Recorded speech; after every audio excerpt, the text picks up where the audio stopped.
성도 여러분, 각 가정에서 그리고 현재 계신 처소에서 온라인으로 또 이곳 성전에서 함께 예배드리는 모든 성도들에게 우리 주님의 은총이 함께 하시기를 예수 이름으로 축원합니다. 고난의 계절입니다. 오늘부터 고난 주간이 시작이 됩니다. 예수님의 십자가 고난을 묵상하면서 주님의 고난을 내 몸에 채우는 한 주간입니다. 오는 금요일은 예수님께서 십자가에 못 박히신 성금요일이고, 주님은 토요일에 무덤에 묻히셨고, 그리고 주일 새벽에 부활하셨습니다. 구약에서 유월절에 해당하는 이 금요일, 성순환의 금요일, 그리고 토요일 무교절에 해당하지요. 주님이 땅에 묻히셨습니다. 그리고 그 다음 날 초실절, 주님이 무덤을 깨고 부활하신 이 어마어마한 절기가 오늘 이 주간에 계속됩니다.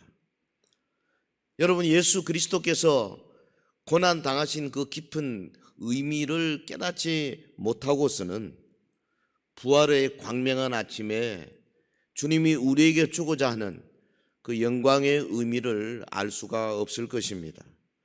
부활의 환희와 승리의 함성은 고통의 10년에서 절규해 본 사람만이 그 진가를 알 수 있는 겁니다. 예수님의 고난을 예언적으로 기록한 성경으로는 단연 이사야서가 압권이지요.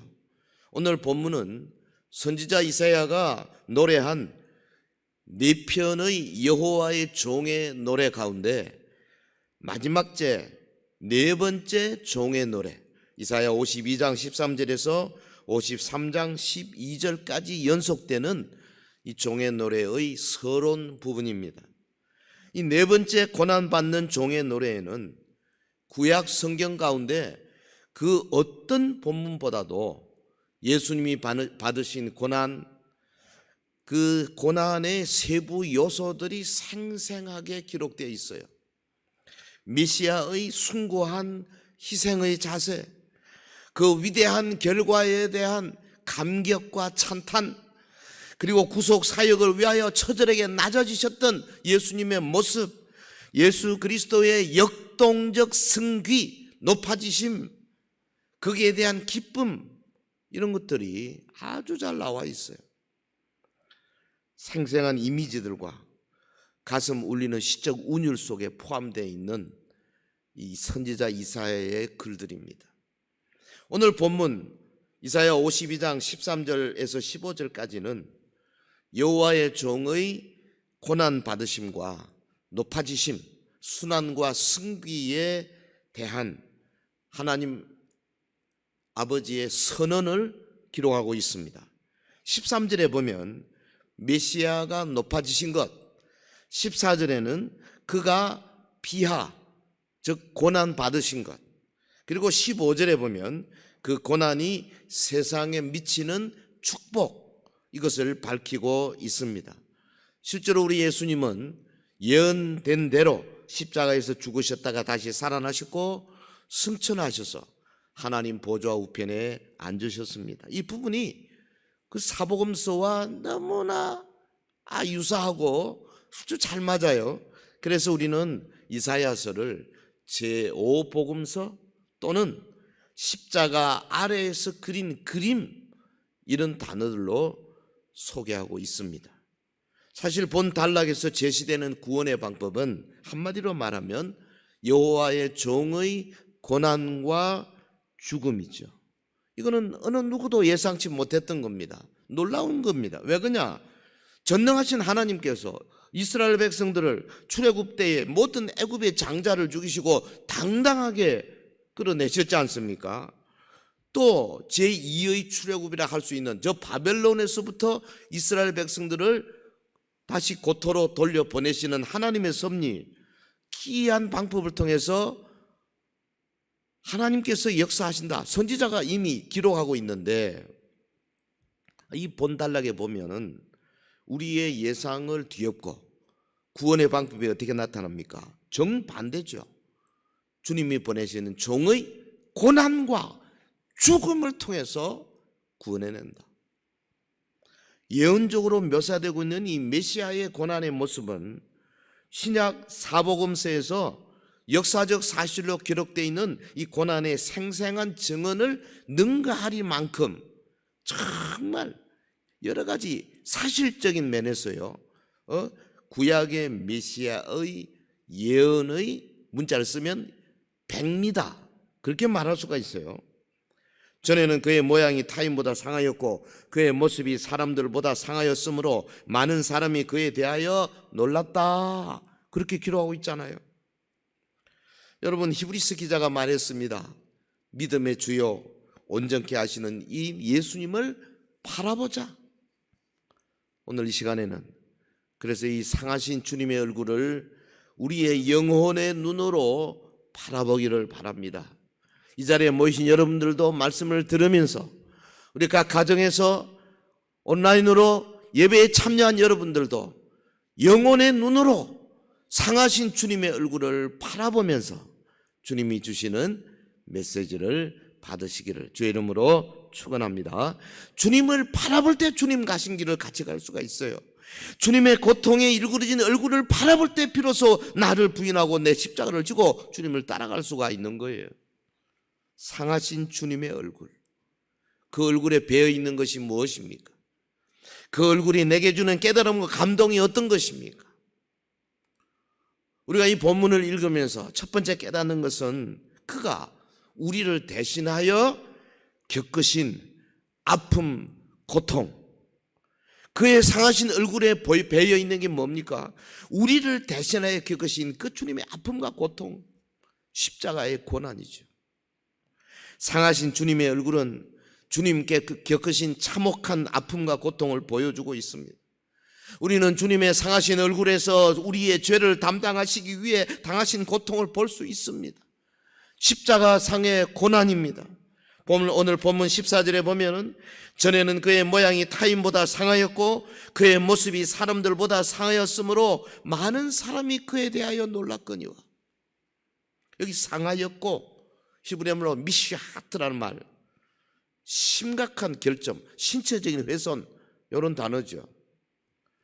단순히 신체의 외모가 아름답지 못하다, 그런 말이 아닙니다. 더 포괄적인 의미, 다시 말해 여호와 종의 탄생과 신분, 삶 매우 비참하다. 그리고 그의 정신적, 육체적으로 치명적인 큰 고난을 받는다. 이거 아우르는 표현이죠. 그의 모양이 타인보다 상하였다. 이것은 이스라엘 백성들이 기대했던 메시아의 모습과는 전혀 다른 겁니다. 여러분, 모세를 보십시오. 출애굽을 인도했던 모세, 여호와의 종 모세, 빼어난 외모였습니다. 많은 학문, 애굽의 모든 학문을 배웠지 않습니까? 그 당시 아주 유명한 장군이었다는 설도 있어요. 그런데 과거의 출애굽의 구원보다도 더 놀라운 바벨론의 구원을 이룰 때에 여러분, 더 훌륭한 배경과 조건을 가진 사람을 하나님이 쓰실 것이다, 그렇게 예상되지 않습니까?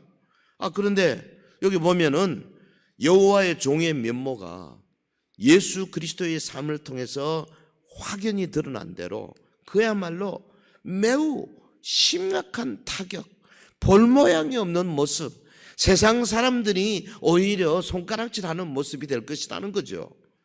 여호와의 종으로 이 땅에 오신 예수님, 초라한 시골 베들레헴에서 태어났습니다.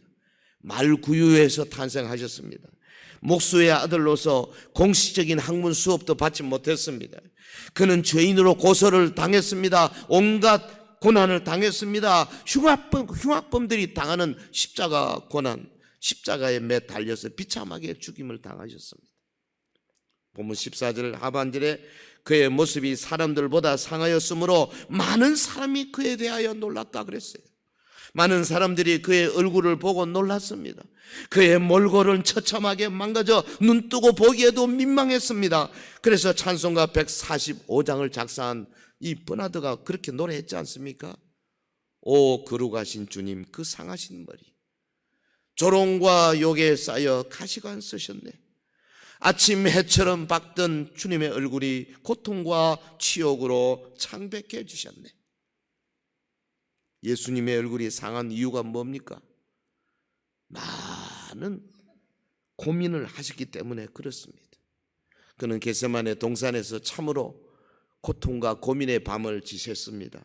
마태복음 26장 38절에 그랬죠. 내 마음이 매우 고민하여 죽게 되었으니 너희는 여기 머물러 나와 함께 깨어 있으라. 여러분, 아무것도 모르는 제자들은 피곤하여 골아 떨어졌지만은 주님은 피땀 흘리면서 기도하셨지 않습니까? 예수님의 얼굴이 상했던 또 다른 이유가 있어요. 물리적인 상처 때문입니다. 주님은 밤새도록 끌려다니면서 재판을 받고 희롱을 당했습니다. 군병들에 의해서 채찍을 맞으시고 무거운 십자가를 지고 골고다 언덕으로 올라가셨습니다. 그는 물리적으로 그의 몸을 상할 수밖에 없도록 모진 매를 맞으시며 고난을 받으셨습니다. 두 손과 두 발에 대못을 박히셨습니다. 그 머리에는 가시 면류관이 씌어졌습니다. 가시 때문에 흘러내리는 피가 얼굴을 붓게 물들였습니다. 그 엄청난 육체적인 고통으로 몰골이 다 망가졌습니다. 일찍이 그렇게 잔인하게 다루어졌던 적이 없지 않습니까? 그분은 우리의 죄값을 치르기 위해 철저하게 망가져야 했습니다. 여러분, 다윗은 시편 22편 6절에서 일찍이 1000년 전에 예언했지 않습니까? 메시아의 모습, 나는 벌레요 사람이 아니라 사람의 비방거리요 백성의 조롱거리입니다. 성령 충만한 다윗이 노래한 대로 주님은 실제로 벌레요 사람이 아니라 백성의 비방거리요 조롱거리가 되었습니다. 백성이 그를 미워했고 그를 만물의 찌꺼기로 취급했습니다. 성도 여러분, 왜 예수님이 그렇게 되어야 했습니까? 바로 인류의 죄 때문이죠. 저와 여러분의 죄악과 허물 때문이죠. 그래서 이사야 53장 5절에 선지자 이사야가 노래했습니다. 그가 찔림은 우리의 허물 때문이요 그가 상함은 우리의 죄악 때문이라.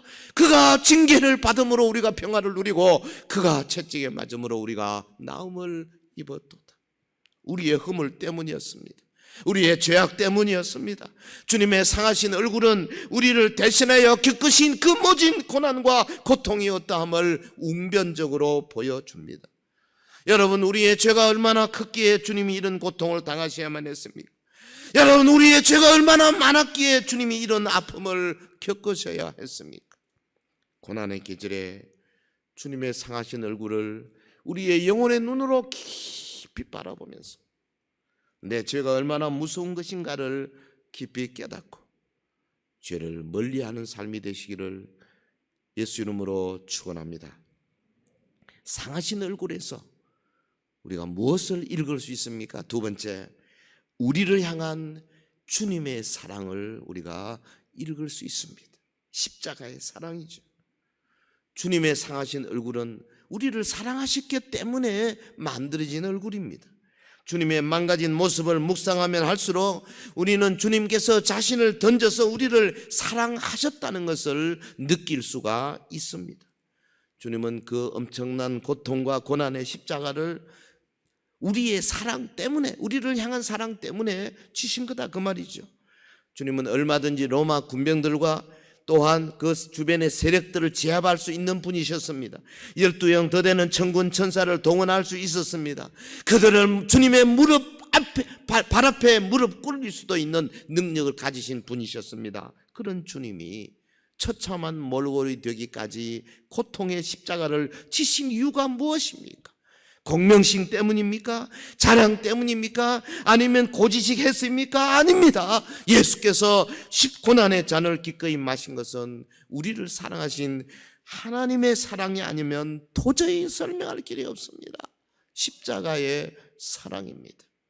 요한일서 4장 10절, 사랑은 여기 있으니 우리가 하나님을 사랑한 것이 아니요 하나님이 우리를 사랑하사 우리 죄를 속하기 위하여 화목 제물로 그 아들을 보내셨습니다. 우리를 사랑하사 독생자를 보내시고 십자가에 못 박히게 하신 아버지 하나님의 사랑을 우리는 십자가에서 읽을 수 있어야 할 것입니다. 여러분, 우리를 사랑하사 자원하여 고통을 받으신 주님의 사랑을, 상하신 주님의 얼굴에서 우리는 읽어낼 수 있어야 하고 느낄 수 있어야 하고 그 앞에 무릎 꿇어야 할 것입니다. 십자가는 우리를 사랑하신 하나님의 사랑의 증거입니다. 주님의 상하신 얼굴은 우리를 구원하기 위해서 친히 당하신 주님의 사랑의 흔적입니다. 이 주님을 더욱 사랑하시는 우리 서인의 모든 성도 되시기를 예수 이름으로 축원합니다. 상하신 주님의 얼굴에서 우리가 뭘 볼 수 있습니까? 뭘 읽어내야 하겠습니까? 세 번째, 우리 부활의 첫 열매 되신 주님의 승리를 그 얼굴에서 우리는 읽어내야 하겠습니다. 부활의 영광이지요. 주님의 상하신 얼굴이 영원히 상하신 얼굴로 남아있는 것이 아니지 않습니까? 그 상하신 얼굴은 잠시 후에 영광스러운 얼굴로 해처럼 밝은 모습으로 변하셨습니다. 부활의 영광입니다. 본문 15절에 보면 그가 나라들은 놀라게 할 것이며 왕들은 그로 말미암아 그들의 입을 봉하리니 이는 그들이 아직 그들에게 전파되지 아니한 것을 볼 것이요 아직 듣지 못한 것을 깨달을 것임이라 그랬습니다. 여기 여러 나라들이 놀라는 이유가 무엇입니까? 왕들이 입을 봉할 만큼 크게 놀라게 되는 이유가 뭡니까? 앞에 있는 14절에서는 사람들이 메시아의 비참함과 고난받으심 때문에 놀랄 것이라 그랬습니다. 그러나 여기 오늘 15절에서는 이와 대꾸를 이루지 않습니까? 메시아의 영광스러운 승기, 익석테리션, 높아지심, 이것으로 인해서 열방들이 놀랄 것이다. 그것은 이방 사람들이 이전에는 결코 알지 못한 것을 지칭합니다. 그것은 메시아 구속의 사역에 포함된 역설적인 진리를 의미합니다. 그 진리가 뭔데요? 그것은 죽음으로써 다시 살아나는 것이고 대신하여 죽으심으로써 많은 사람에게 생명을 주고 철저히 낮아지심으로써 지극히 높아지는 이런 역설적인 진리입니다. 성도 여러분, 하나님 나라의 원리는 이 세상 나라의 원리와는 다른 역설적인 원리가 적용되는 나라입니다. 그렇습니다. 하나님의 나라는 죽음으로써 다시 살고 여러분 낮아지심으로써 높아지는 나라예요. 이게 주님의 가르침이에요. 볼까요? 마태복음 10장 39절 자기 목숨을 얻는 자는 잃을 것이요 나를 위하여 자기 목숨을 잃는 자는 얻으리라. 요한복음 12장 24절 내가 진실로 진실로 너희에게 이르노니 한 알의 밀이 땅에 떨어져 죽지 아니하며 한 알 그대로 있고 죽으면 많은 열매를 얻느니라. 자기 생명을 사랑하는 자는 잃어버릴 것이요 이 세상에서 자기 생명을 미워하는 자는 영생하도록 보존하리라. 그렇습니다. 이게 우리 신앙의 원리예요. 예수님은 이런 원리를 따라서 친히 낮아지시고 친히 그 목숨을 내어주셨어요. 그로 인해 주님은 무덤을 깨치시고 부활하셨고 승천하셨고 지극히 높임을 받으셨고 우리 스스로는 결코 누릴 수 없는 영원한 생명을 우리에게 주신 겁니다. 할렐루야. 역설적인 그리스도의 사역 그리고 그 사역의 결과로 인해서 우리는 구원을 얻었고 지극히 높은 하늘의 영광을 소유하게 된 자들 아니겠어요? 사랑하는 성도 여러분, 오늘 우리에게 감당기 어려운 고통이 있습니까? 주님의 상하신 얼굴을 바라보시기를 바랍니다. 내 힘으로 도저히 이길 수 없는 어떤 뭐가 있습니까? 주님의 상하신 얼굴, 십자가에 달리신 얼굴, 초라한 몰골 깊이 묵상하면서 그 영혼 속에서 보는 그 주님의 얼굴, 그것이 여러분을 하여금 놀라운 승리를 가져다는 원동력이 될 것입니다. 상하신 얼굴, 그 승리의 얼굴이 되었음을 믿을 때에 우리의 믿음이 한층 더 높아지는 놀라운 체험을 하게 될 것입니다. 우리 성도들에게는 또 한 번의 놀랄 날이 다가오고 있지 않습니까? 주님의 재림의 날, 성도의 부활의 날, 우리의 영광의 날이 바로 그날 아니겠어요? 그렇기 때문에 이 땅에서 우리가 어떤 서름을 당하고 어려움을 당한다 할지라도 이 땅에 도저히 이해할 수 없는 그런 사건들을 만난다 할지라도 우리는 주님의 그 상하신 얼굴을 통하여서 영광의 날, 부활의 날, 승리의 날을 기대하게 되는 겁니다. 할렐루야. 성공 앞에는 남모르는 고통의 고비가 있는 법 아닙니까? 부활의 기쁨을 맛보려면 그리스도의 고난을 알아야 하는 거예요. 여러분, 십자가 없이 부활이 없습니다. 고난 없이 면류관 없습니다. No cross, no crown. 십자가 없이는 결코 면류관도 없는 거예요. 그러므로 우리는 주님의 상하신 얼굴에서 주님의 부활과 주님의 왕되심을 볼 수 있어야 할 것입니다. 사랑하는 성도 여러분, 독일의 화가인 슈테른베르크가 그린 이 사람을 보라, 유명한 그림이죠. 이 그림이 독일의 한 박물관에 전시되었는데, 독일의 한 백작이 관람하러 왔다가 쭉 그림들을 보다가 그 그림 앞에서 그냥 자석에 붙은 것처럼 꼼짝 못하고 한참을 응시하고 있었습니다. 떨면서 그 그림 아래에 있는 글씨를 보았습니다. 근데 그 글씨가 살아서 자기를 향해서 말하는 것처럼 느꼈다 그래요. 뭐라고 기록되어 있느냐? 나는 너를 위해 내 몸을 주고 너를 위해 죽었는데 너는 나를 위해 무엇을 하고 있느냐? 가시멜리완에서 피를 뿌리는 그분이 이 백작에게 이 말씀을 하는 거예요. 나는 너를 위해 내 몸을 주고 너는 너를 위해 죽었는데 너는 나를 위해 뭘 하고 있느냐? 그래서 그는 거기에서 무릎을 꿇었습니다. 주님, 제가 뭘 할까요?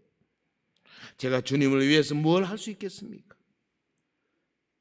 그는 기도하다가 크게 울면서 헌신했습니다.